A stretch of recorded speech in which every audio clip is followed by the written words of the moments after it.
పిల్లలు స్కూల్ నుంచి వచ్చి రాగానే ఏం చేసావమ్మా అని అడుగుతూ ఉంటారు కదా. బయట ఫుడ్ కంటే ఇలా ఇంట్లో చేసి పెట్టుకున్నాం అనుకోండి హెల్త్కి చాలా మంచిది. నేనైతే ఒక క్యాలీఫ్లవర్ అనేది తెచ్చేసాను అనమాట. తెస్తే అవి కూరకని, కానీ పకోడీ చేయమంటే ఇలా చేస్తున్నాను అనమాట. వీటిని చిన్న చిన్న ముక్కలుగా కట్ చేసి పెట్టుకున్నాను. ఇప్పుడు స్టవ్ మీద కొంచెం నీళ్లు పెట్టుకొని, నీళ్ళు హీట్ అయిన తర్వాత ఈ క్యాలీఫ్లవర్ ముక్కలు కొంచెం సాల్ట్ యాడ్ చేసేసి పచ్చివాసన పోయేంత వరకు ఉంచేసేసి తీసి వడపోసుకోవాలి. సిల్లులు గిన్నెలో చూడండి వడపోస్తున్నాను.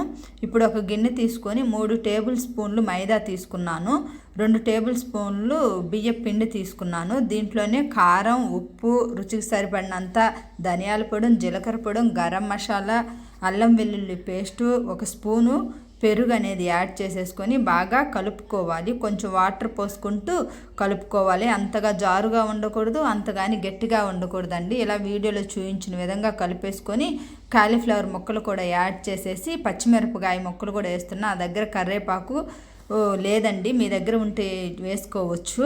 డీప్ ఫ్రైకి ఆయిల్ పెట్టేసి ఆయిల్ హీట్ అయిన తర్వాత ఈ కాలీఫ్లవర్ ముక్కల్ని ఒక్కొక్కటిగా ఇలా నూనెలో వేసేసి బాగా వేడి చేసి డీప్ ఫ్రై చేసుకోవాలన్నమాట. ఎర్రడాలుగా వచ్చిన తర్వాత ప్లేట్లోకి తీసి సర్వ్ చేసుకోవడం, అంతేనండి. వేడి వేడి కాలీఫ్లవర్ పకోడీ రెడీ అయిపోయింది. నచ్చితే లైక్ చేయండి, సపోర్ట్ చేయండి. ఒక లైక్ చేయడం ద్వారా ఇంకొంచెం మంది వీడియో చూడడానికి సహాయం